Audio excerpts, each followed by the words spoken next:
this session. The first one is on timed concurrent systems and partial order reductions for them. The talk will be given by Govind. Over to you, Govind. Thanks. I'm just trying. Okay, yeah. Is it in full screen now? I mean. Yes. Okay. Yeah. Thanks. So thanks, Aishwarya. So today I will be talking about partial order reduction for time systems. This is joint work with Frederick Hagberto, B. Srivatsan, and Igor Valikevich. So timed automata is a formalism that is used to model several safety critical systems. And so since they are safety critical, it is crucial to have some way to ensure that these systems behave correctly at all times.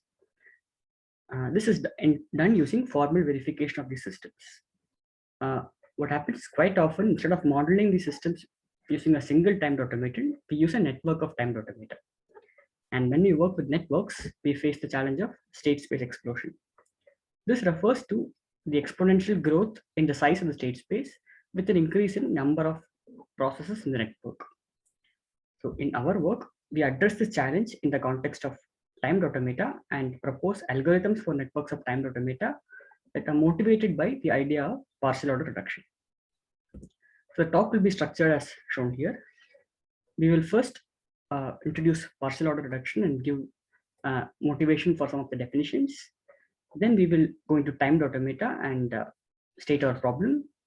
After this, we will briefly discuss local time semantics, which is a crucial concept involved in our work.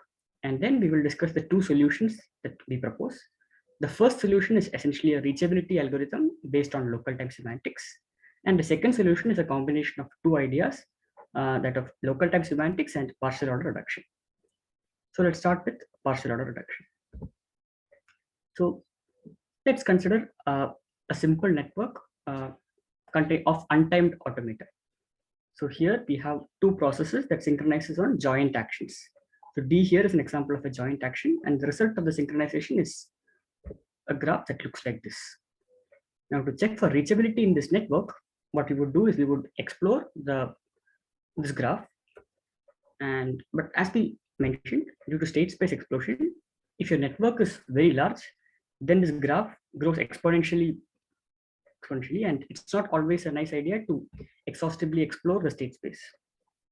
So this leads to the question, can we do better than this exhaustive exploration?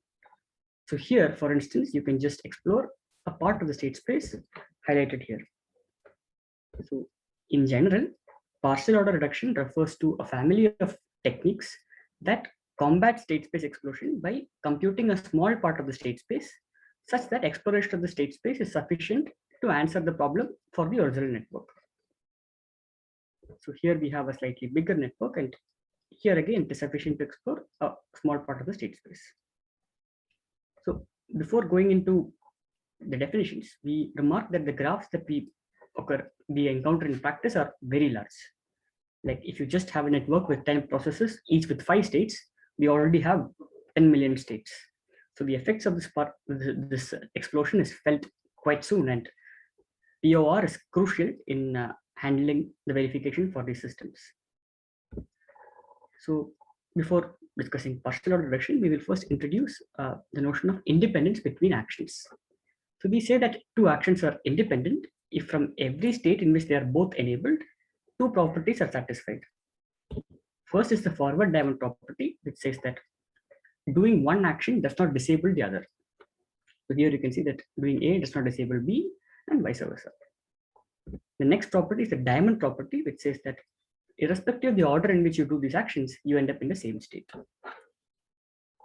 And for untimed systems, we know that two actions are independent if they come from different processes. These conditions are satisfied. So equipped with this notion of independence, we can introduce this a notion of equivalence relation between paths. So we say that two paths are equivalent if one can be obtained from the other by permuting adjacent independent actions.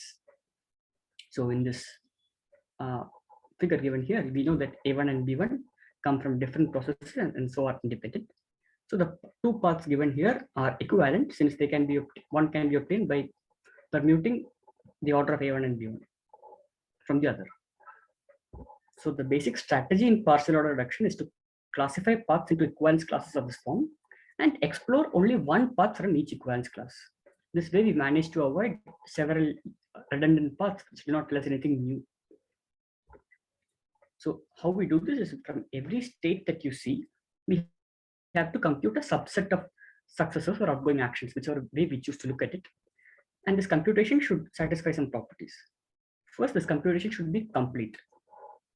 What this means is if there is an accepting run in the original network, then there should be such an accepting run in the smaller state space that we compute.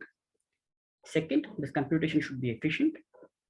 Third, the subset that we see from every state should be as small as possible, because it's of course correct to say that you always explore everything from every state, but then there would be no reduction. Okay, so partial order reduction techniques have been extensively studied over the years, and several variants of POR are known, such as stubborn sets, ample sets, persistent sets, and more lately, source sets. So these are similar ideas, but the difference lies in the choice of how the subset is computed. Right, so this was partial order reduction. Now we will go into timed automata, because the problem that we are interested in is reachability in networks of timed automata. So what is a timed automaton? It's simply a finite set automaton equipped with real valued variables called clocks. So here we have a finite set of states, a finite set of transitions. Now additionally, we have a finite set of clocks. So these clocks are all initially set to 0 and they increase at the same rate. So on each transition, you have a guard and a reset. So let's look at the transition from P to Q. So here we have the guard x greater than or equal to 4. So this, what this means is that this, when the timed automaton is in state P, this transition can be taken only when the value of clock is at least 4. The reset of y on this transition says that whatever the value of y when you take this transition, upon taking this transition, it gets set to 0. So this will become clear when we talk about runs later. So a configuration of a timed automaton is simply a tuple containing a state Q and a valuation V, where a valuation is a mapping of clocks to non-negative real values, simply an assignment of clocks. So let's look at a run of this timed automaton.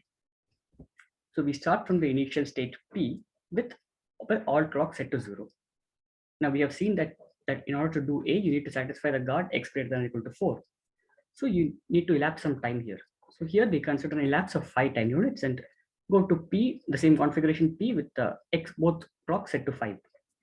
From here you can do A and you can go to Q because the guard is satisfied. And observe that the value of clocks y here gets set to 0 because y was reset. Now from here again you can elapse 3 time units and do B and go to R and so on. The reachability problem for a timed automaton asks if there is a run of the timed automaton to a green state or an accepting state, as we choose to call it. So this problem is known to be p-space complete. Next, we will discuss how this problem is answered. So recall that the clocks can take non-negative real values. So if we are to work with timed automata, we need some way to handle this uncountably infinite set of valuations. So this is done by grouping together valuations into what are called zones.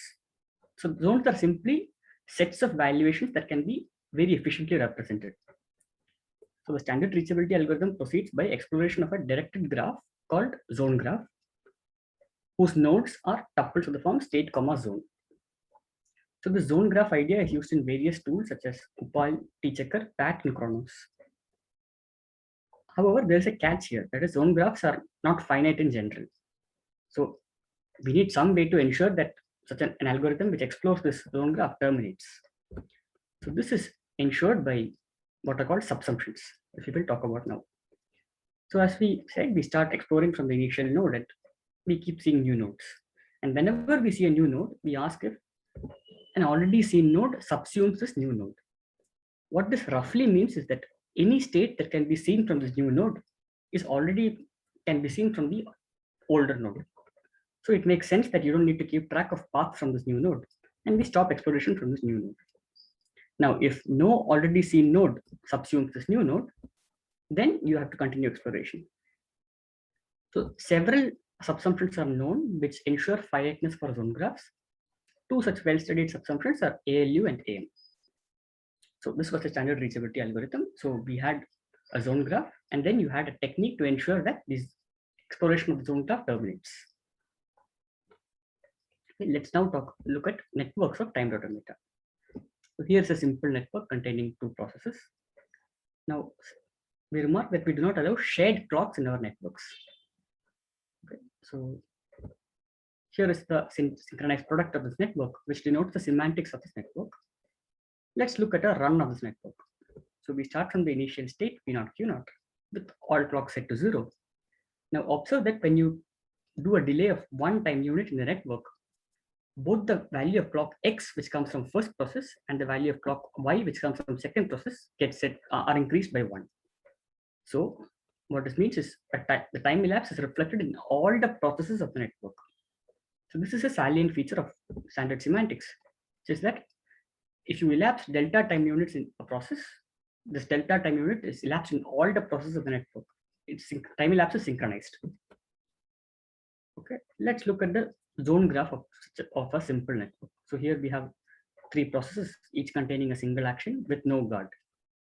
So this ensures that all interleavings of this ABC are feasible. And in the zone graph, we can see that different interleavings of ABC all go to different nodes.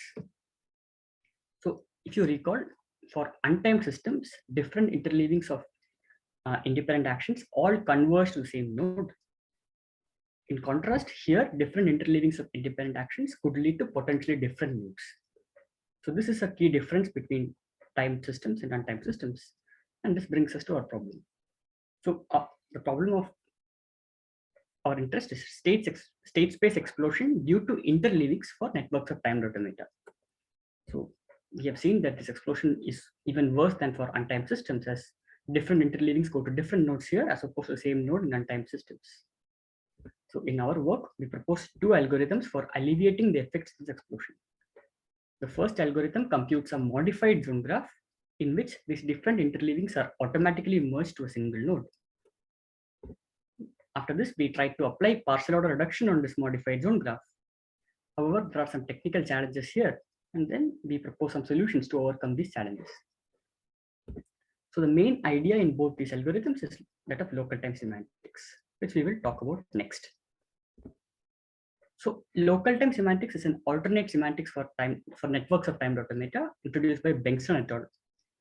So it's based on a simple but elegant idea. Like we allow each process to elapse time independently. Like recall that in standard semantics, time elapse is always synchronized. So here we remove this restriction and we allow time elapse to be decoupled. So immediately we can see that at any given point, different processes of the network could have elapsed different times. We need some way to keep track of this. So we introduce what are called new variables called reference clocks. So these are clocks which are never checked by a guard nor are they reset. And since they are not reset, they always keep track of the total time elapsed by a process. Let's look at some runs in this local time semantics. So observe that from the initial configuration where all clocks are set to 0, to the left, you can elapse 3 time units in the first process and go to a configuration where clocks of second process have not elapsed any time. Likewise, you can elapse time in the second process and go to a configuration where first process clocks have not moved, but the second process has gone up by 4 time units. So this is a key feature of local time semantics. So a restriction here is that a shared action can only be executed from a valuation where the reference clocks of all the participating processes are equal. Like C here is a shared action, and you can see that C is executed from a configuration where T1 and T2 are equal. In general, a valuation is said to be synchronized when all the reference clocks are equal. So here we have highlighted all the synchronized valuations in this room. So just as we had zones and zone graphs for standard semantics, we have this notion of local zones and local zone graphs for local time semantics, and we will talk about this later. So before that, we will quickly see how standard semantics and local time semantics are different for a simple network given here. So we have observed that the action B has the constraint y greater than or equal to 4, while the action A has x less than or equal to 3. So observe that in standard semantics, in order to do B, you have to elapse at least 4 time units. So you elapse 4 time units and go to a configuration where both clocks are 4 because time elapse is synchronized. However, from here, where x is 4, you cannot do A because A had the constraint x less than or equal to 3. So the sequence BA is not feasible in the standard semantics. In contrast, as we have seen in local time semantics, you can elapse 4 time units in the second process while not elapsing any time in the first process. And so the sequence BA is feasible. So while both orders of AB are feasible in local time semantics, the sequence BA is not feasible in the standard semantics. So to generalize this further, if a sequence is feasible in local time semantics, we can show that all the interleavings of the sequence are also feasible. Moreover, we can show that reachability, standard reachability is equivalent to reachability in local time semantics to a synchronized valuation. So instead of checking for reachability in the standard semantics, we may as well check for reachability to a synchronized valuation in local time semantics. So let's look at a local zone graph of the network that we have seen earlier. In the global zone graph, different interleavings go to different nodes, while in local zone graph, they all converge to the same node. So this is essentially why we like local zone graph. If a sequence of actions is feasible in local zone graph, then all the interleavings of the sequence are feasible, and moreover, they all converge to the same node. So we would like to use local zone graphs as the basis of a reachability algorithm rather than a standard zone graph. However, there's a challenge here that these are not finite in general again. So this is where we talk about our first solution. So, okay, over years, there have been attempts to get finite local zone graphs. So Bengtson et al. Proposed a catch-up equivalence, which was, however, not efficiently computable. So it was not very useful. Later, Minya proposed an extrapolation operator and proposed an algorithm based on this operator. So in our work, we show that unfortunately, Minya's operator contains a bug which is not easy to repair. So we are at a point where we don't have a reachability algorithm based on local time semantics. So we propose a new subsumption called sync subsumption, and using this, so which is based on the idea that we focus on synchronized valuations in local zones while checking for subsumptions. So recall that synchronized valuations are those where all reference clocks are equal. We first show that given a local zone, the set of synchronized valuations in the local zone gives us a standard zone. And by checking for subsumptions between two local zones Z and Z prime, we instead check for subsumption between sync of Z and sync of Z prime. Now, because of our result here, we can see that sync of Z and sync of Z prime are standard zones. So you can use a standard subsumption to check for comparing sync of Z and sync of Z prime.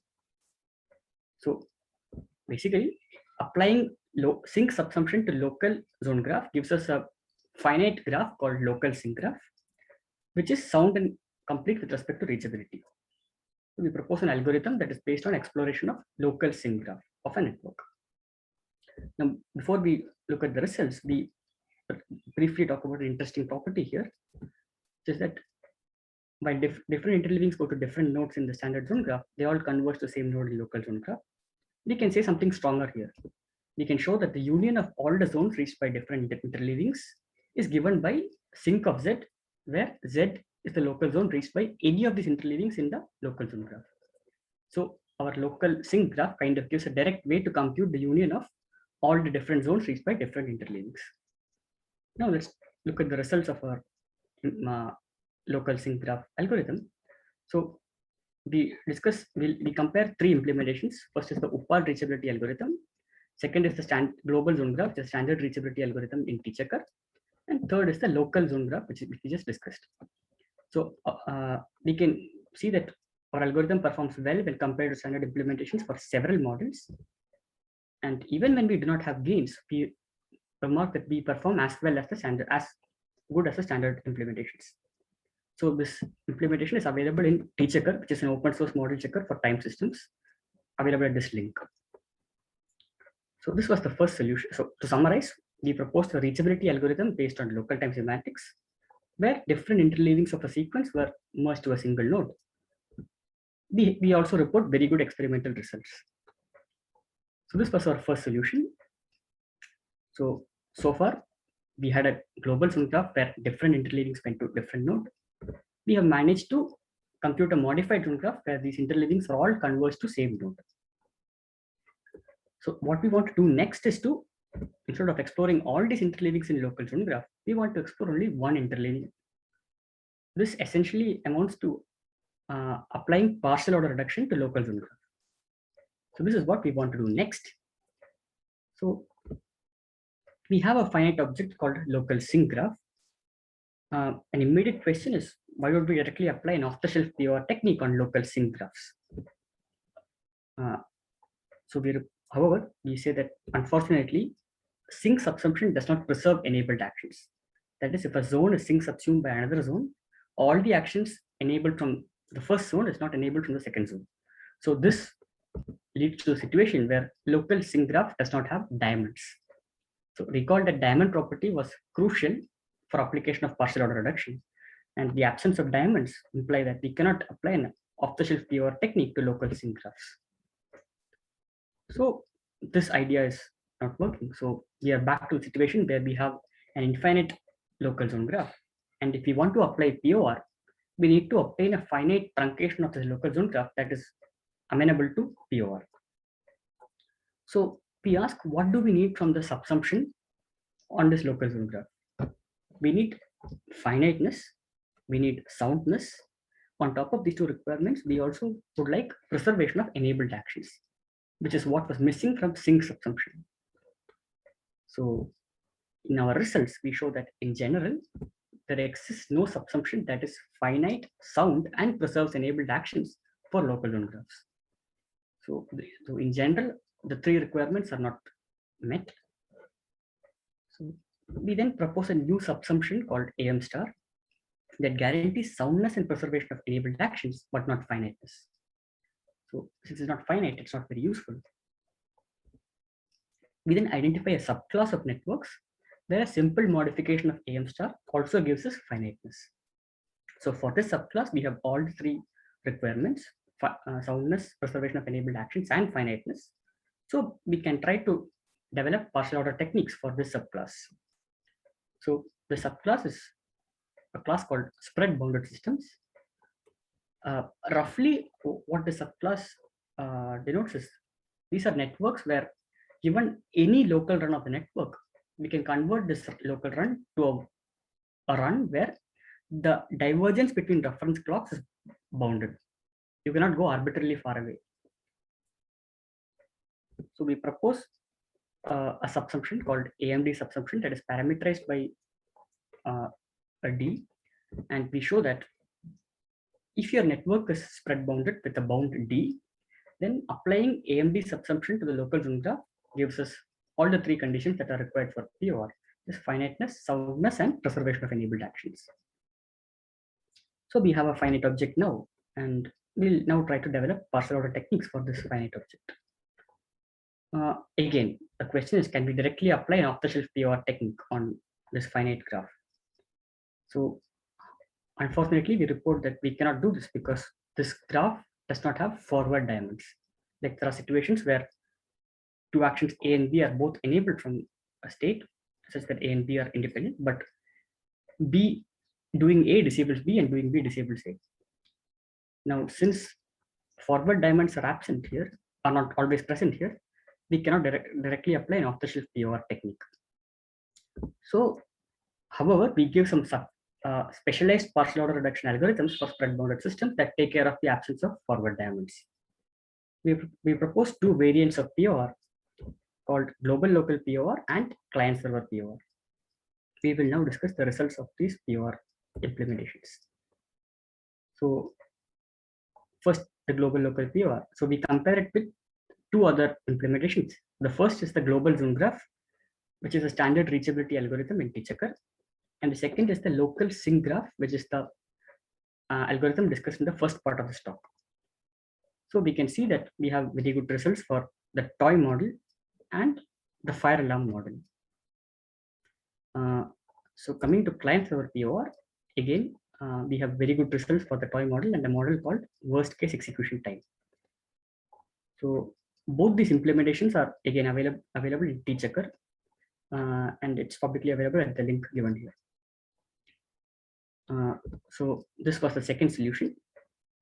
So to conclude, we initially took up the challenge of state space exploration due to interleavings in networks of timed automata.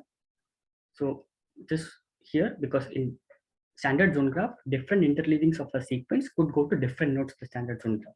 So this led to a state space explosion. So we first proposed a reachability algorithm based on local time semantics, in which, in the zone graph that we compute, different interleavings of the same sequence are all automatically merged to the same node.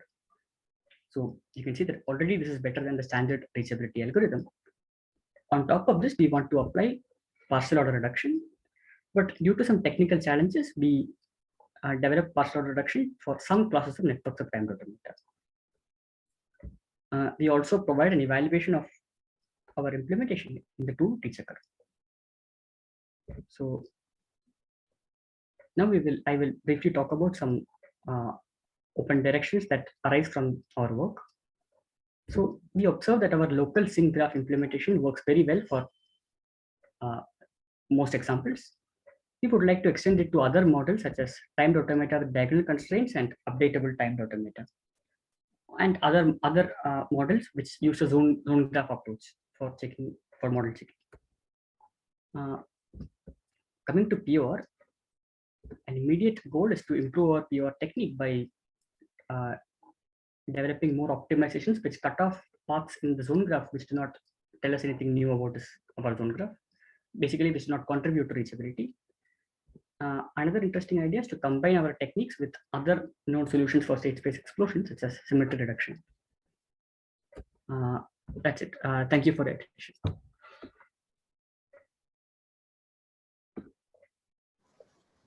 Thank you, Govind. Any questions?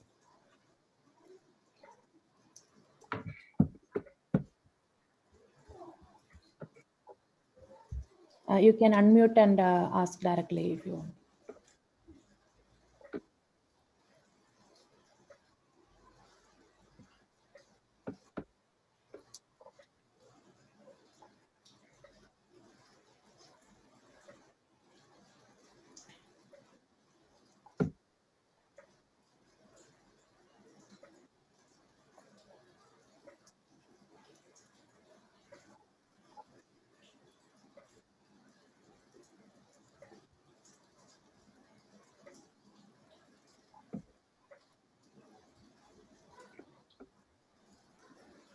So, Govind, you also had this experimental results, right?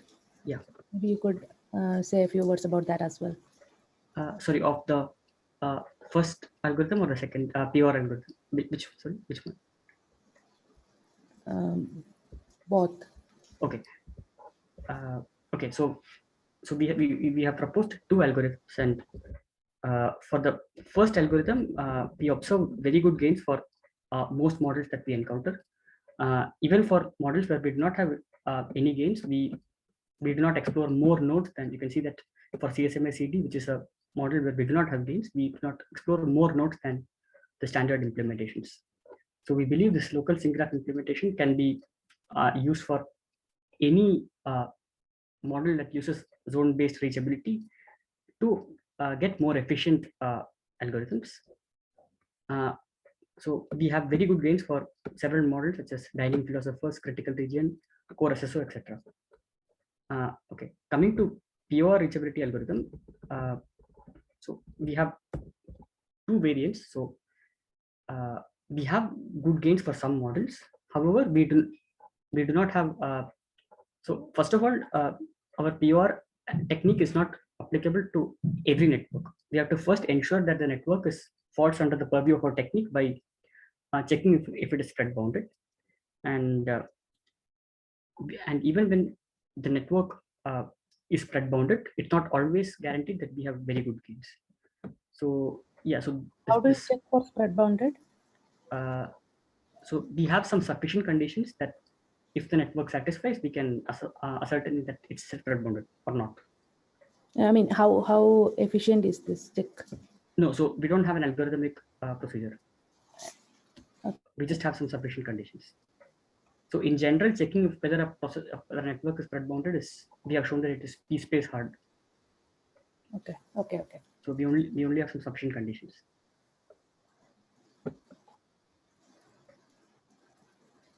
Okay, thank you, Govind, again for the